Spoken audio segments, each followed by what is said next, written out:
Hello there, boys and girls, or you, or the one person that might be watching this, whoever that person is.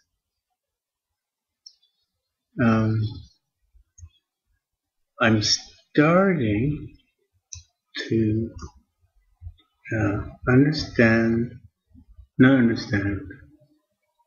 to have an idea about what some of these words mean. Now, remember, we were trying to decipher this text, okay, and I recorded a video that told you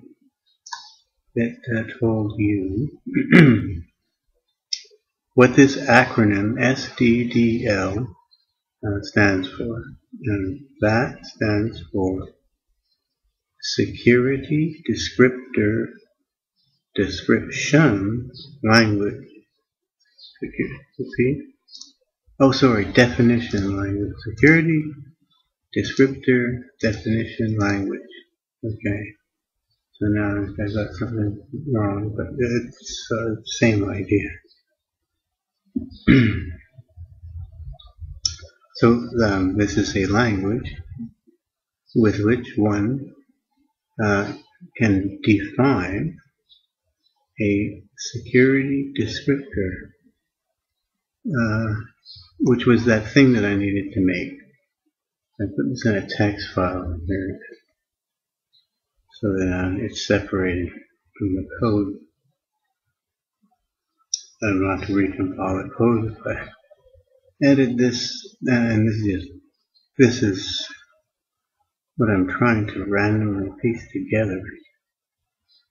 I'm not trying to do it in a random way, but reading through the help happens to have a random feature. It's got a randomized feature to it because every time you try to figure something out, you throw in a word at you, and then you gotta look that up, and then you end up looking at another function. But anyway, see, now there's a format to this language. The security descriptor string format.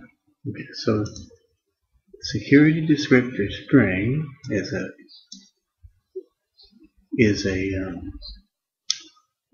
string of characters and has a format, and that's the format with which one describes something. And it certainly is not describing necessarily a whole security descriptor. No, this is not the same page I was on, I see. So maybe I'm wrong. Anyway, now I click on this thing. Now these are, you see, I never knew this before. You know, in the registry, you see this great big long string, right? And we determined that when I was logged on as NT authority system, well, we never really determined it because I never called the function that retrieves this string, and I have such a function. I could show you this. You know, it brings back this string for me, and I assume that if I did that trick, maybe it would bring this one back. Those strings are called security identifiers,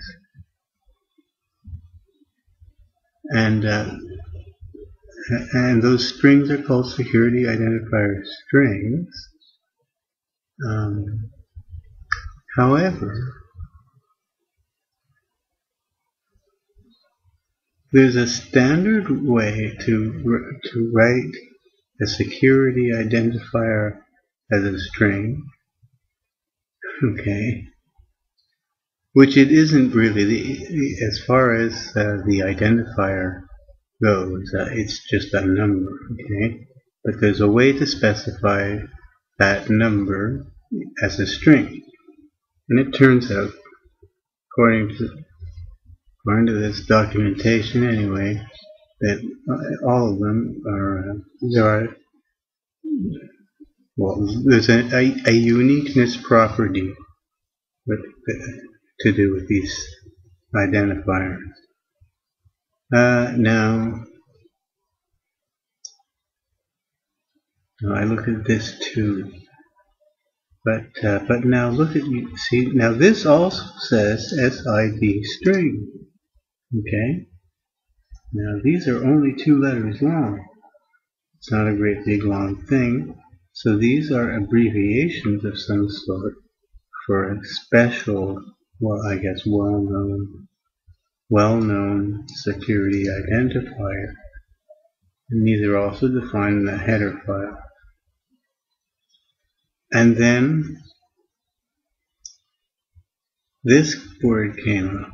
Now how the heck did I end up back in here? Looking back at that phone. And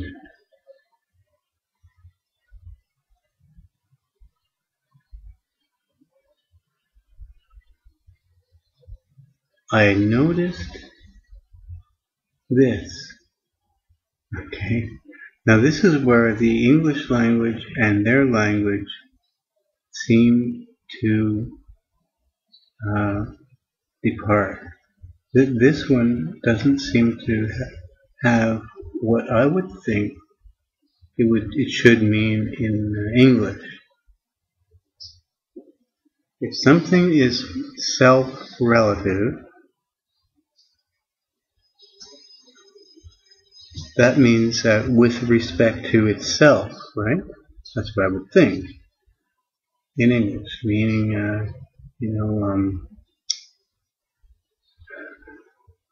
this descriptor thing that describes something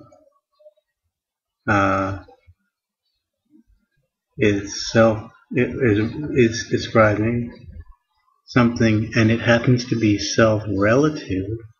Perhaps that means it describes itself, or something like that. But this is a totally different meaning. It has nothing to do with any of that. If you can find it in here, it says is a descriptor that stores all of its information in a contiguous block of memory. Right? Self-relative descriptor. Right? That doesn't seem to have anything to do with it. It might, and eventually that might turn out to have that meaning, but I have no idea. I mean, it's getting more and more confusing, and you see now I've gone through all of these. Now I found another type of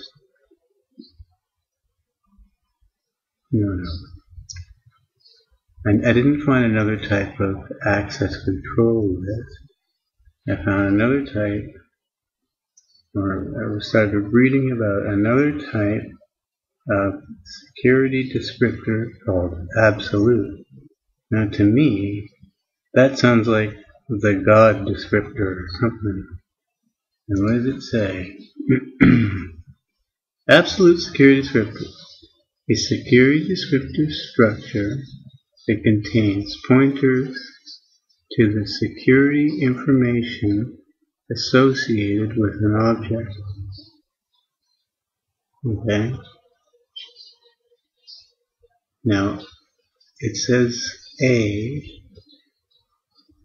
and that seems to imply that it might not be unique. But absolute, the word absolute sounds unique, you know. So then they say have a look at security descriptor. Go back to security. Okay, now we've looked at this before. Discretionary. Well, this is not a descriptor. Yeah, no, this is not a descriptor. This is a list of entries. Okay, and the entries specify, however they're set up, and sometimes in the wrong way, access to particular users and groups for some object. Now there are two types of access control lists. There's a system one. There's a system, this one, I just mentioned, controls access from various, by the owner specifically. And that might be why that thing got messed up, because we changed the owner. Everything bad happened when we changed the owner. It's an access control list. Now, on its own, an access control list, it's just a list of these things called entries. Now, the entries have associated rules. You know, like there was that one rule about if an entry happens to have the explicit property,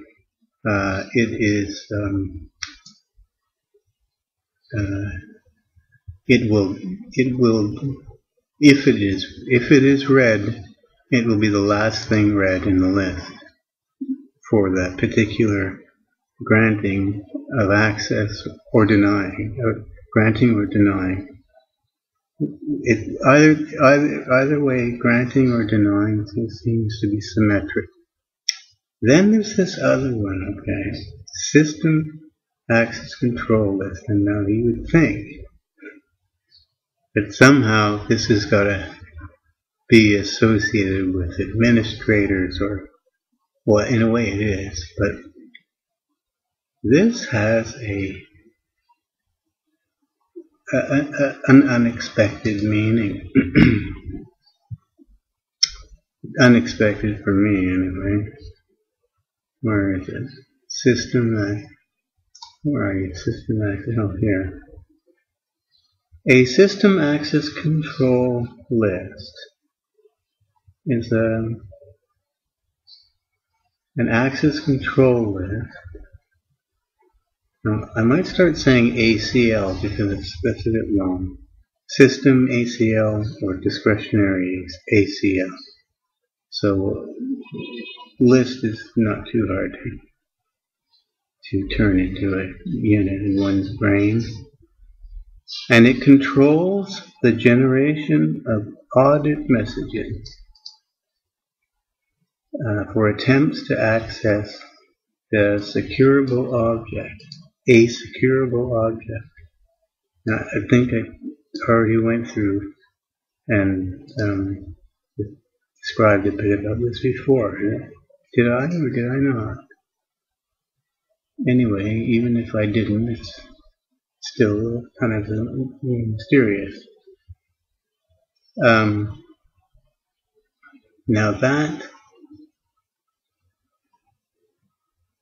what that means, okay, in English, I think, well, what I understand that to mean,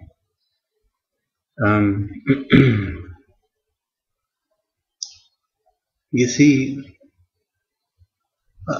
I think the language here is incorrect. A list doesn't control, right? A list is just a list. However, the system uses these lists automatically when something happens. So they just drop the long wording, which would say an access control list that is used by the system to control generation of blah, blah, blah. Okay? So they've just left out the bit that says that the system uses to implement control of something. And what the system uses this list for controlling is the generation of something called audit messages. And those audit messages are for attempts to access the securable object to which that list refers. And that means, implies that whenever an attempt is made to access an object which is securable, that attempt is logged somewhere. To audit is to make a record of. That's sort of like the English word audit. Initially, audit comes from the same root as to speak, audio, like to speak out loud. Like when you had the word auditing comes from a time when people had their accounts read to them because they couldn't read and write, so it had to be audited for them to hear it and hear it. Okay, anyway, so therefore that's an important thing. If somehow you could do that, if somehow an object could do things and not have its attempts logged, then it's kind of incognito, acting in secret. And so that sounds like so therefore that's an important list. A system access control list basically is a list that the system uses to control a record of things that have happened on the system, okay? And so then it goes on further to say, the ability to get or set an object's system ACL is controlled by a privilege. I'm going to add that to my list. Privileges. It said controlled by a privilege. And what were they? An ability. Abilities are controlled. I'm just trying to get the way things are related. These are some ones I figured out. Operations are controlled by rights. That's one. So now these actually kind of belong together. An ability and an operation are not the same thing. Now, getting back to this before going on with that.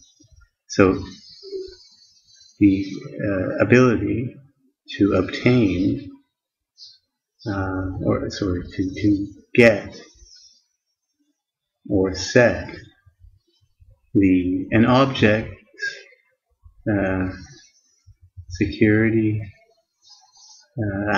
access control list is controlled by a privilege, controlled by a privilege, typically held by system administrators. Privileges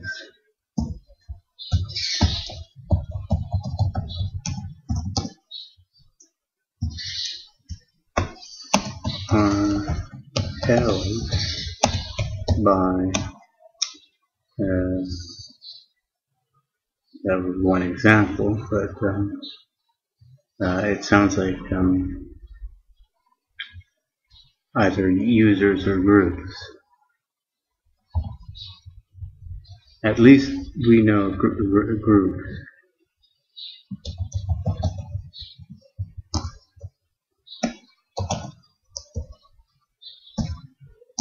And maybe users. Well, I think for users it would be a user would acquire a privilege through becoming a member of a group. Right? I don't mean a human user, so humans are not in the picture. Ever, right? It's just, all there are these constructions and they have English analogies. Yeah, the way that they develop the analogies is by inventing these constructions, like a privilege, is a construction. It's just some data, right? And there's a relationship, a way in which the pieces of data cause the system to act in various ways, and the way that it makes it act makes it look like one thing is controlling another, and so on and so forth. Okay. Now,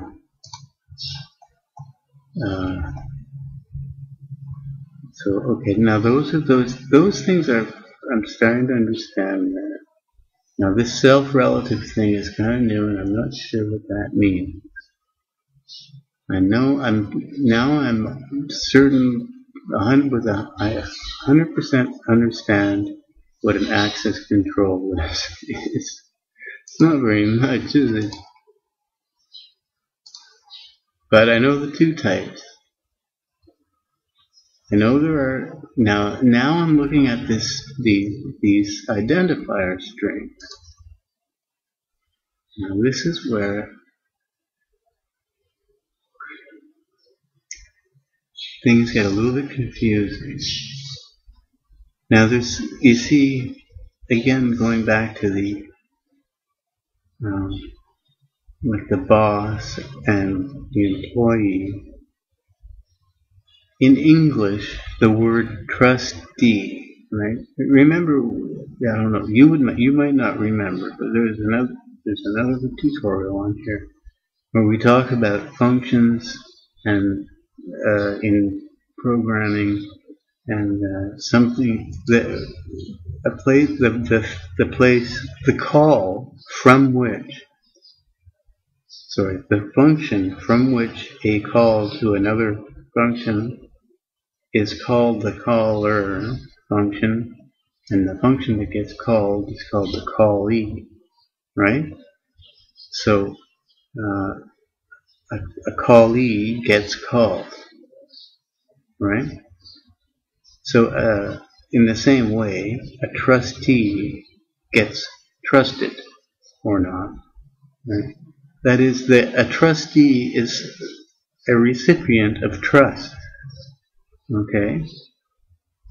So the idea is that in the end, all of this crazy security stuff is trying to determine which tokens and privileges and discretionary access modifiers and all these things, whether or not trust is granted to another one of those objects. Okay, now I didn't actually click this one. You can see it's blue, but it's come up. No, I'm still trying to get back to where I was. I see I was going in circles. Oh yeah, I was looking at those strings. Now, I was trying to see if I could, not this one, if I could actually read one of these strings. And I couldn't. Or I got messed up. My notes here. Here's what I have. Now, we've got this security descriptor definition language, right? Now, so here we have a language which defines descriptors.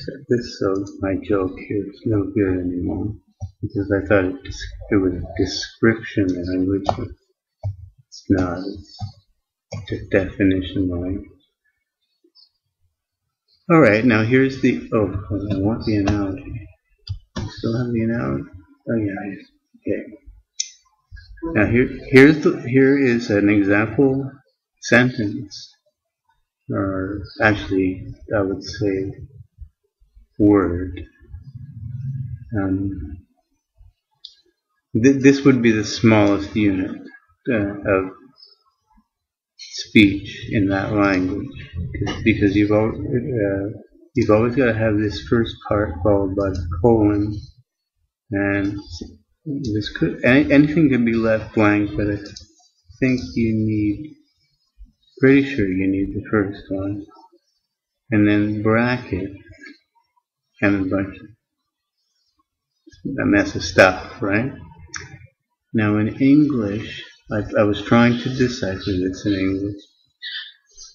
D here means that, now this whole thing, okay, defines, this is the definition of a access control entry. That's an element of in one of those tables.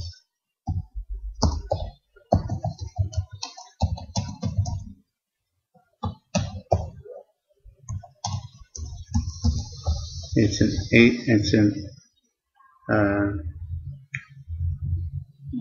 ACE is the acronym, an access control entry. Now you can specify many entries on the same one. Where is it here? Where's that language thing?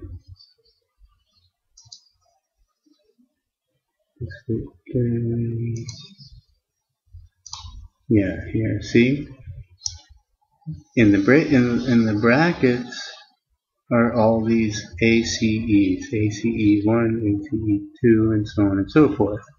So you can specify a whole bunch, do the whole thing, all in one word. Now the header part, the first section before the entry list is spelled out, tells whether you're talking about a discretionary access control list or a security access control list. Okay, and so okay, that's good. And then I was trying to decipher, see if I could figure out how to do it, and I was getting confused because, and the reason was that thing I showed you before, that I got mixed up with this. These things are security identifier abbreviations for a security identifier number, okay? which is usually specified like this, and but really represents a number. And I thought this was part of that language because a lot of these look the same. And then I looked at, and then I thought, well, okay, what is this thing? And I ended up on this page, and this is what pretty much when I started this video, I think. Let me check. Okay, now, this is just to give you an idea of the struggle. You know, I just want to be able to understand these words. But you go in circles, it's crazy. Okay, now a security identifier, let's just, at some point we've got to stop and say, what is it? Well, whatever it is, it includes components that provide information about, a value. Now an SID has components. Okay, so various components inside of a security identifier. And some of those components provide information about the total structure,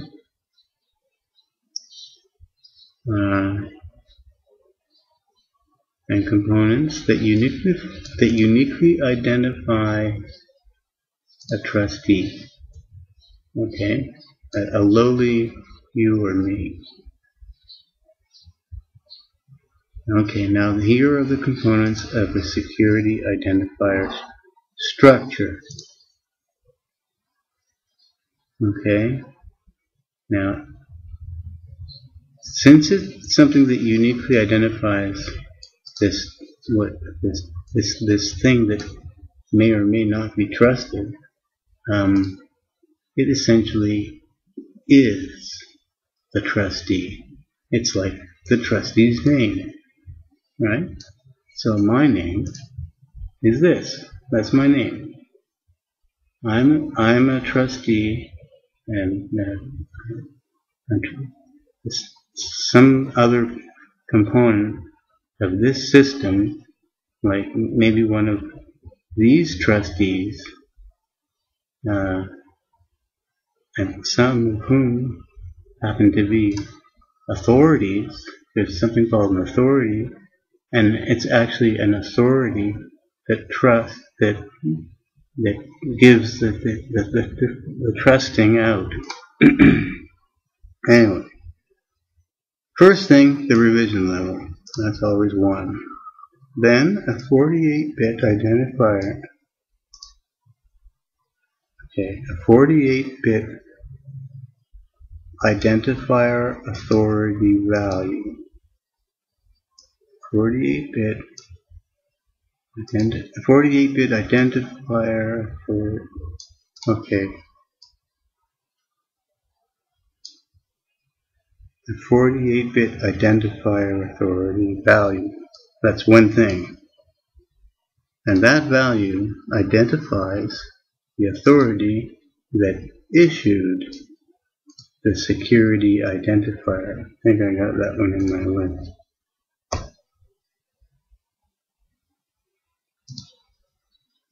Trustees are issued SID, SIDs.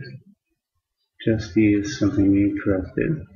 Authorities issue security identifiers and can be identified by a 48-bit number. So I deciphered this sentence. Now I went on to the next sentence. This is all the components of that weirdo string that can be an abbreviation. I didn't know that before. But usually looks like that.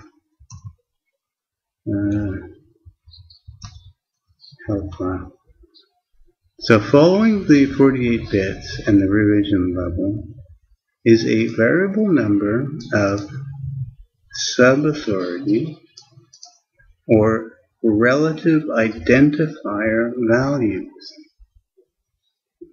So I click on what's a relative identifier? A relative identifier, the portion of an SID, now we know about that already because we're halfway through our SID, our security identifier, that identifies a user or group in relation to the authority that issued the security identifier. Okay? So, an RID identifies a user in relation to the authority that issued the user's security identifier. Okay. Remember, these are just numbers, but it sounds like it's people or something. So, an RID is that portion, and it does say the, it doesn't say a, it doesn't, it's this.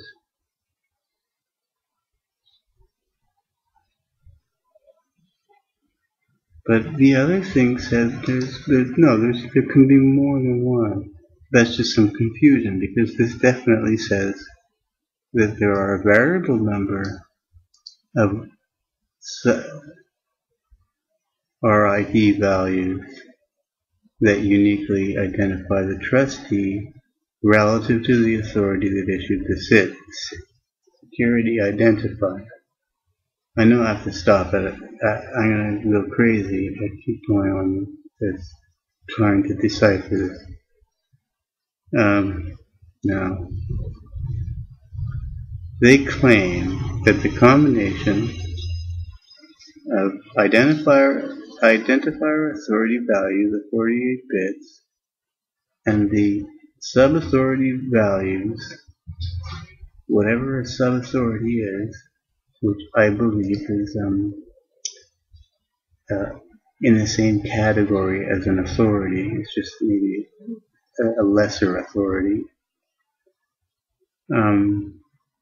So these sub-authorities have values, probably 48 bits long.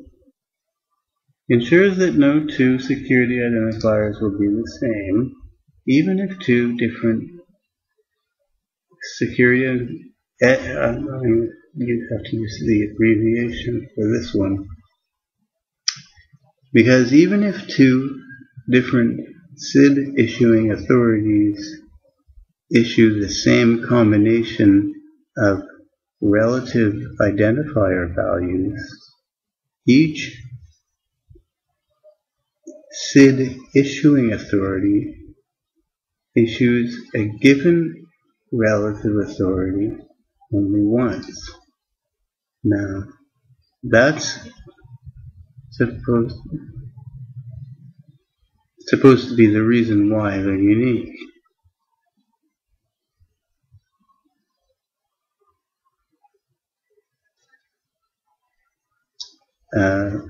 Probably, maybe the combination of an authority value issued ensures no two things can be the same, even if two different SID issuing authorities issue the same combination of relative values.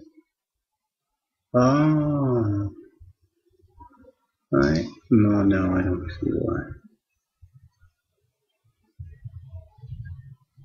Because what if one user disappears? I'm thinking that they're saying that if there are these sub-authorities, right, and everything is in a kind of a ordering, there's an ordering of authorities, and eventually you, the piece of dirt at the end, right?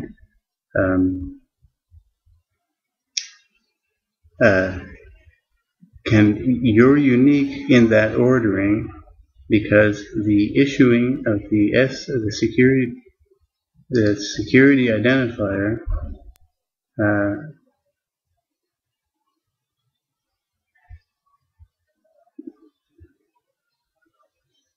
because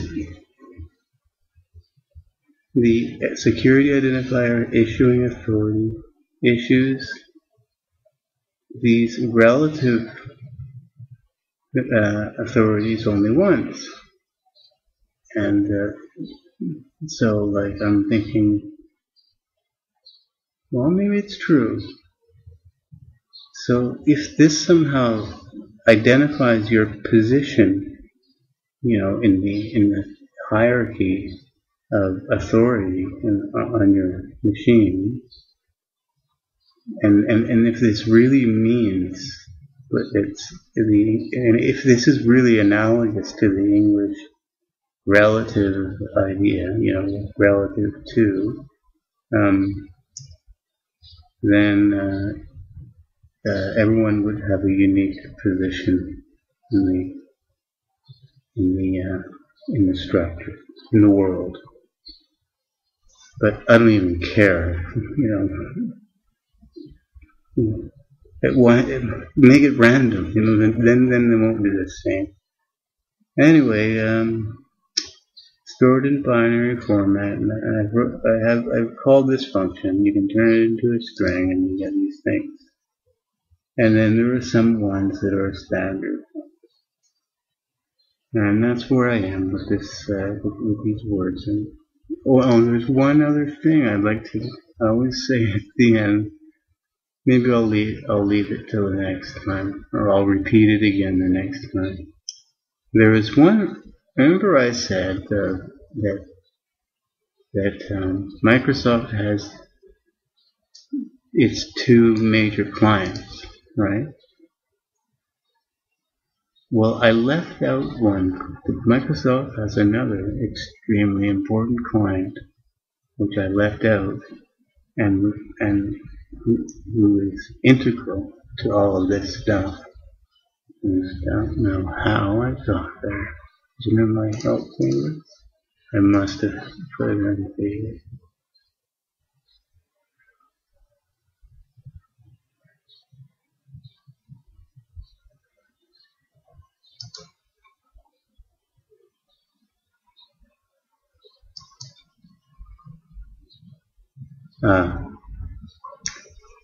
It's actually the first thing in the list. I've been going kind of randomly. I clicked on this. The following list includes some of the most important requirements of what they call C2 level security, as defined by the U.S. Department of Defense. Okay. A lot of this has to do with the fact that one of Microsoft's major clients is the U.S. government, and in particular the Department of Defense, and only the only Department of Defense that they would serve, right? It would have to be an exclusive deal, right? They can't be sharing secrets with all their enemies. It must be possible to control access to a resource by granting or denying access to individual blah blah blah. Memory must be protected so its content cannot be read after a process frees it. Similarly, a secure file system must protect deleted files from being read. Other users must identify themselves in a unique manner, either by password when they log on. All audible actions must identify the user performing the action. Okay? Auditable. System administrators must be able to audit security-related events, but access to security-related events, audit data, must be limited to authorized administrators. So that's why that's called a system access control list. See, it's part of, they have to satisfy this these are the conditions laid down by the customer. This customer has in their contract given specific instructions to Microsoft on how on what properties the security systems must have in order for them to remain a client.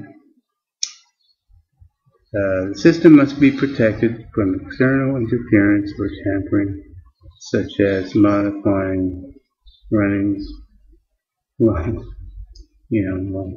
maybe. ME98 blah blah blah.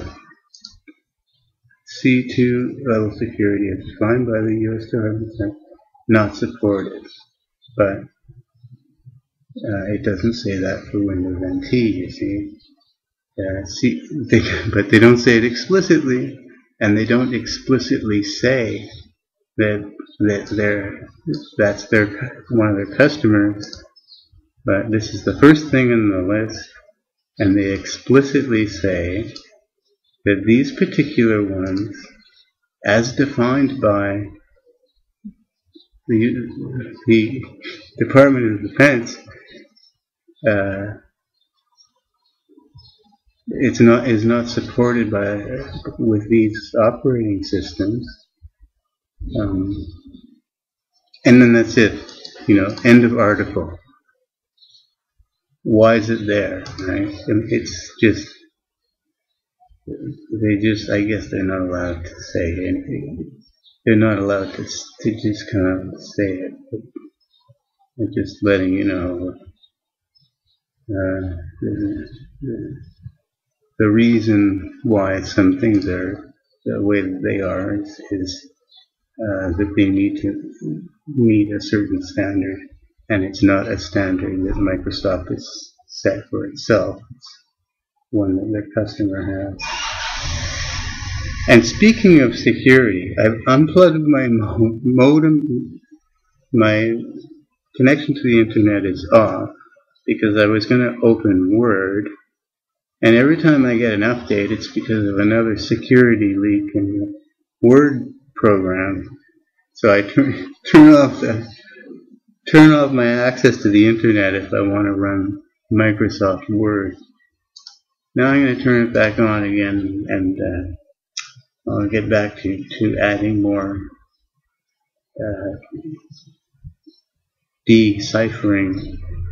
I want to make a Word document, like a dictionary with all these words, and hopefully be able to read more than one. I got through one sentence in this session. Maybe next time I can get through two. Alright, see you then.